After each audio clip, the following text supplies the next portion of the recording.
Pemajuan tanggal pemilihan kepala daerah ke bulan September dapat merugikan kepala daerah yang terpilih pada tahun 2020, menimbulkan sejumlah gelombang kontroversi di beberapa kalangan pengamat politik. Pernyataan ini menyoroti kompleksitas politik dan administratif yang terjadi di daerah-daerah menjelang pelaksanaan pilkada mendatang. Rencana perubahan jadwal pemilihan kepala daerah dari bulan November menjadi bulan September telah menimbulkan berbagai kontroversi di tengah masyarakat Indonesia. Pasal 201 ayat 8 Undang-Undang Pilkada yang menetapkan bulan November sebagai waktu pelaksanaan pemungutan suara menjadi sorotan terkait kemungkinan pemajuan tanggal pilkada. Hal ini juga menimbulkan pertanyaan tentang campur tangan pemerintah terkait proses pilkada dan dampaknya terhadap partai politik. Selain itu, pernyataan ini juga memunculkan berbagai spekulasi dan kekhawatiran terkait stabilitas politik dan administratif di tingkat daerah. Rencana pemajuan tanggal pemilihan kepala daerah dari bulan November menjadi bulan September telah menjadi topik hangat dalam diskusi politik di Indonesia. Hal ini menjadi sorotan setelah ditemukan ketentuan dalam pasal 201 ayat 8 Undang-Undang Pemilihan Kepala Daerah yang menetapkan bulan November sebagai waktu pelaksanaan pemungutan suara serentak nasional. Perubahan jadwal ini mengundang pertanyaan serius terkait campur tangan pemerintah dalam proses pilkada. Dengan pelaksanaan pilkada yang dimajukan menjadi bulan September, terdapat potensi bahwa presiden yang masih menjabat saat itu akan memiliki pengaruh besar dalam proses pemilihan tersebut. Sebaliknya, jika pilkada tetap dilaksanakan pada bulan November, presiden yang baru dilantik akan memiliki kendali dalam proses pemilihan kepala daerah mendatang. Kontroversi ini muncul karena campur tangan pemerintah dalam proses politik lokal bisa menimbulkan pertanyaan akan independensi pemerintah daerah. Ya, baik, yang pertama kan tentu kita mesti melihat bahwa apa dasar dari pelaksanaan pilkada ini. Ini dasarnya kan undang-undang ya tentang pemilihan pilkada serentak, dan di undang-undang itu sudah dinyatakan di bulan November 2024. Sehingga kemudian kalau mau dimundurkan tentu harus dikonfirmasi undang-undangnya. Artinya harus ada penyesuaian di undang-undang bahwa kemudian karena yang tadi sudah disebutkan di November, kok tiba-tiba harus berpindah, dan itu kan tentu undang-undang harus disesuaikan kan begitu, entah itu direvisi, entah itu ada peraturan lain misalnya peraturan pemerintah pengganti undang-undang dan seterusnya, itu harus disesuaikan. Itu yang pertama. Yang kedua, menggeser waktu pemilihan baik pemilihan umum maupun pemilihan kepala daerah ke waktu yang lebih cepat atau lebih lambat biasanya dasarnya pada kondisi-kondisi kedaruratan tertentu. Ada pertimbangan tertentu. Contoh misalnya kan dulu pandemi ya, kan ada kondisi pandemi harus digeser kan, ada yang ditunda seterusnya. Iya. Nah sekarang pertanyaannya, adakah kondisi-kondisi yang betul-betul dalam konteks force majeure, dalam bahasa Indonesia kan misalnya force majeure ya, kondisi-kondisi luar biasa yang kemudian mengharuskan itu dipercepat ke bulan September. Nah ini yang mesti kita lihat, apakah ada kondisi itu sampai sejauh ini ya. Kalau tidak ada kondisi sejauh itu, tidak ada alasan itu, saya kira tentu akan jadi pertanyaan kenapa kemudian dia digeser, padahal tidak ada alasan untuk menggesernya berdasarkan ketentuan undang-undangnya force majeure. Nah kalau kemudian tetap digeser, tentu orang akan berpikir adakah urusan lain, adakah alasan lain, atau adakah kepentingan lain misalnya dengan menggeser waktu.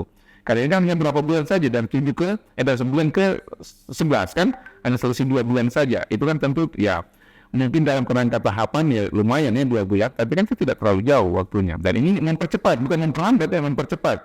Nah ada implikasi lainnya. Apa implikasi lainnya? Bagaimana masa jabatan?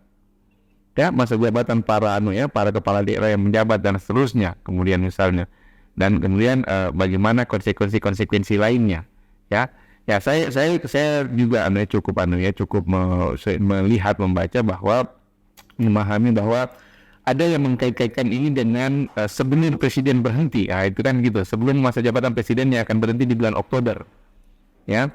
Kalau di bulan September, maka presiden yang menjadi yang menjadi presiden pada saat pilkada serentak itu masih presiden yang ada saat ini. Kalau misalnya dia pindah ke November, maka presiden yang akan memimpin pada saat pilkada serentak itu sudah presiden yang berbeda. Itu. Nah ini juga pasti orang akan mengaitkan itu. Adakah alasan-alasan terkait dengan presidennya harus yang ini atau mau yang baru dan seterusnya. Ini juga pasti akan jadi alasan.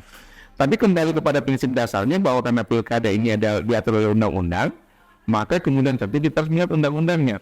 Belum melihat undang-undang menginginkan dimungkinkan ditunda, digeser dan seterusnya dimungkinkan, tapi ada alasan force majeure, alasan yang luar biasa. Nah pertanyaannya apa alasan luar biasanya? Nah sampai sejauh ini kan kita tidak melihat. Jadi tambah ada pandemi ya, ada pandemi tentu ya karena pandemi ada pergeseran dan seterusnya. Iya, dan seterusnya itu juga ada penyesuaian ya, ada penyesuaian dan seterusnya. Jadi ada ada beberapa penyesuaian yang dilakukan untuk kemudian tetap proses bisa jalan. Nah sekarang ini apa kira-kira alasannya? Ini pertanyaan itu.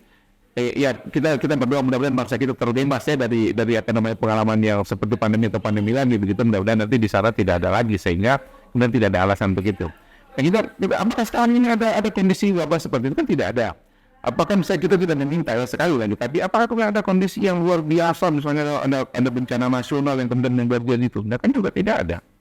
Kan itu kemudian apa alasan itu menjadi pertanyaan. Nah kalau kemudian ada pihak yang meminta ditunda, ini bukan ditunda ya, dipercepat atau digeser dari tanggal yang sudah atau bulan yang sudah ditetapkan dalam undang-undang, tentu itu harus dijelaskan. Karena jika itu tidak dijelaskan alasannya sesuai dengan ketentuan undang-undang, maka bisa jadi orang akan berpikir bahwa ini ada kepentingan lain, ada alasan lain, ya. Nah alasan lain itu tadi orang pasti akan berpikir, misalnya salah satunya akan mengkait-kaitkan dengan masa jabatan presiden yang baru akan di Oktober ya. Presiden baru itu kan akan dilantik di Oktober. Nah kalau misalnya bulan September berarti presidennya masih yang saat ini ketika pilkada serentak.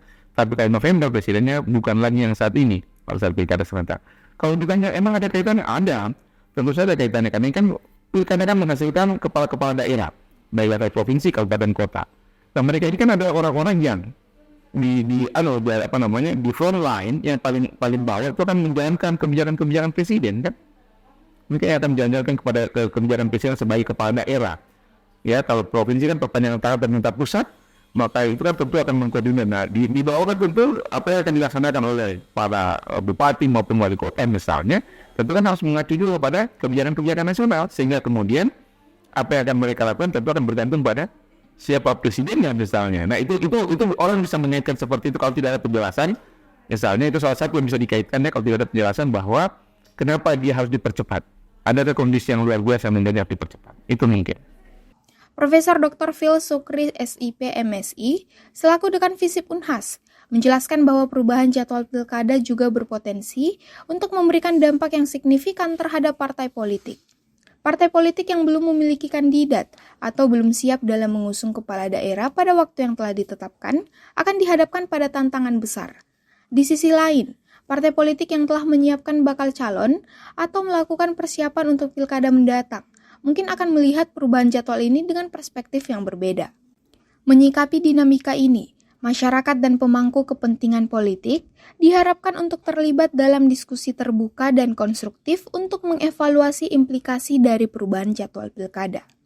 Langkah-langkah tersebut perlu dilakukan untuk memastikan bahwa proses demokrasi lokal tetap berjalan lancar dan transparan, serta untuk menjaga kepentingan bersama dalam membangun tatanan politik yang stabil dan kuat.